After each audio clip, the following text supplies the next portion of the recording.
Hello, welcome to my room. I'm Hope. This is Zuki. We're gonna show you some of my plants today.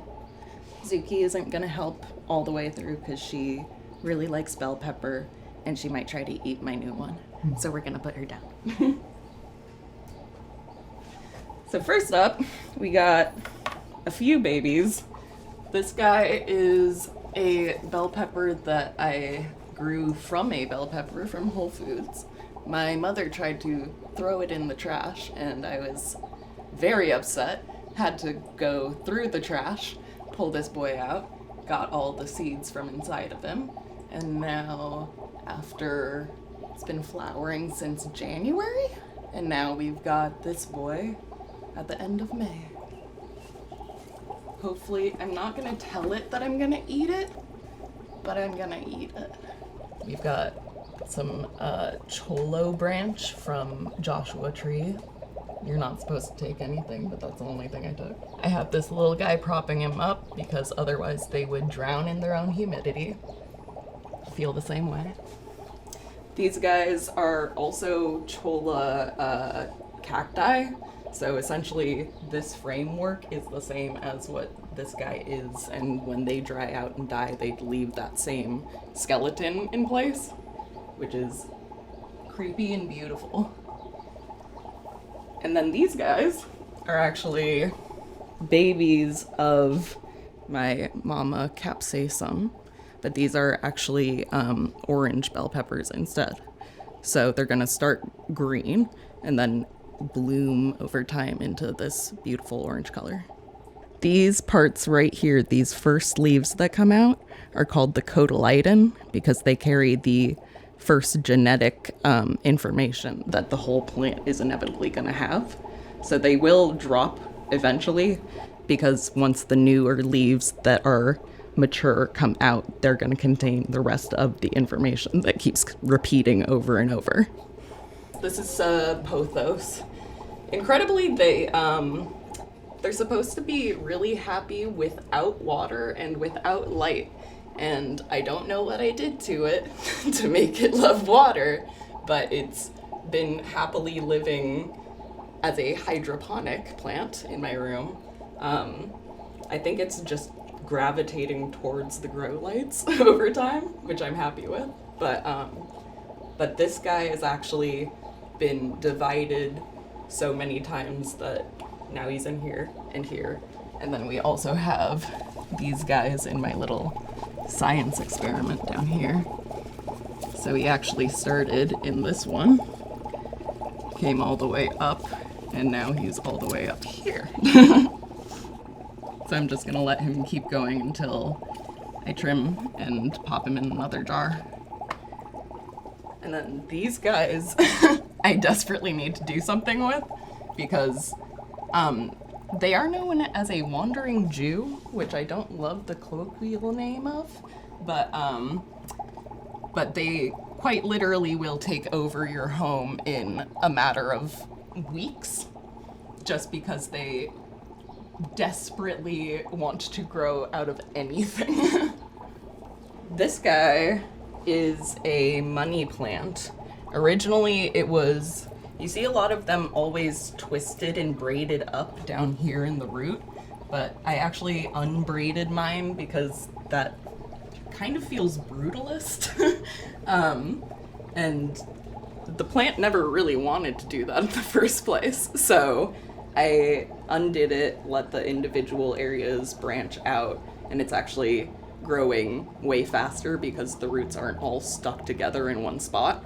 And then I put it in my bathtub for about a week, and then it started wilting to death, and then I had to pull it back out. So these babies, quite tall, very leggy right now, but if you get a close look at those leaves, we have baby marijuana plants. Not necessarily to fully cultivate to fruiting, but they are actually a beautiful indoor plant too. They are really difficult with pests because they also want to get high. But you just give them a quick shower every couple of weeks and you're all good. Just like my boyfriend. This is a Monstera deliciosa. basically this girly has been divided up so many times from one plant I got, maybe for $20 in the East Village somewhere. A hardware store, I think. That's the best place to get them usually.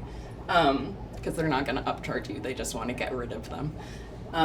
These boys started as one little plant, grew to about this size, divided that guy, popped him in another pot, outgrew that pot, had to give it to a friend. That friend has now outgrown that pot, and I also just gave a full pot away to a friend of mine who just had a birthday, because they're the best gifts, because they'll just keep on giving. And this guy, because we're just entering summertime, is about to explode, and that means more friends for me. We also got this guy back here is my snake plant. These are little clay balls that basically you make these little clay balls, bake them at like 1,000 degrees or something, but it holds these little pockets of air so that it's still getting oxygen at the base even when it's filled with water.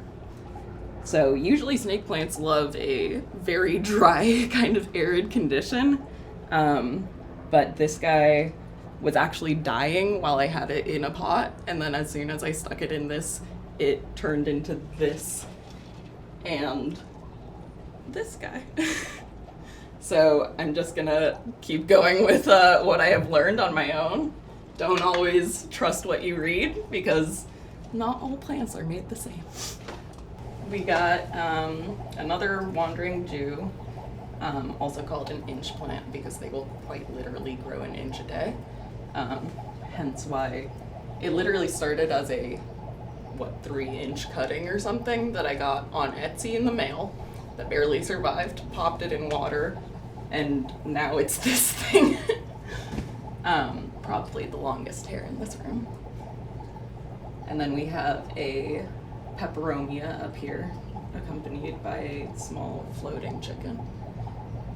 This guy is also one of the better ones for dividing, because they'll just keep callousing over and then they just want to keep going.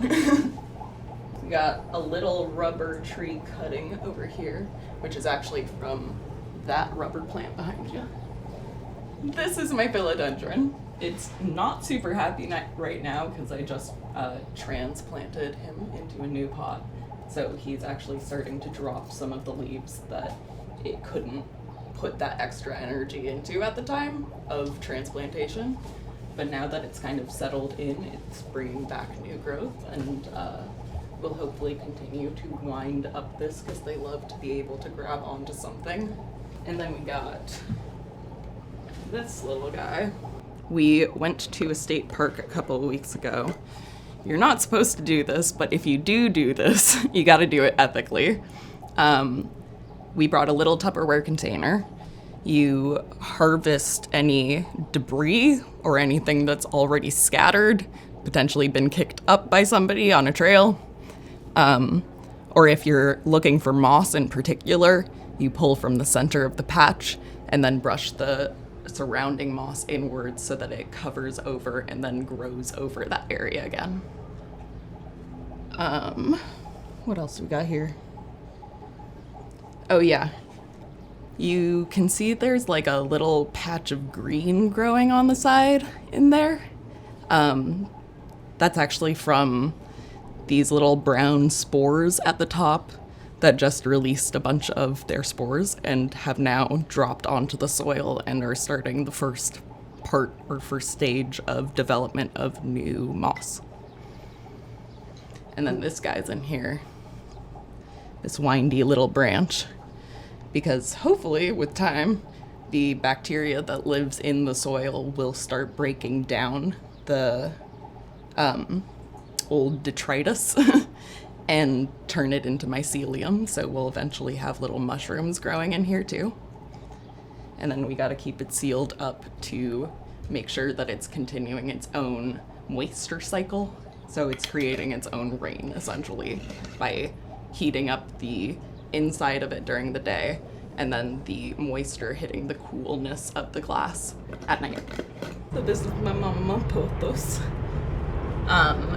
She is where I have actually gotten the cuttings from the other guys over there that now live aquatically.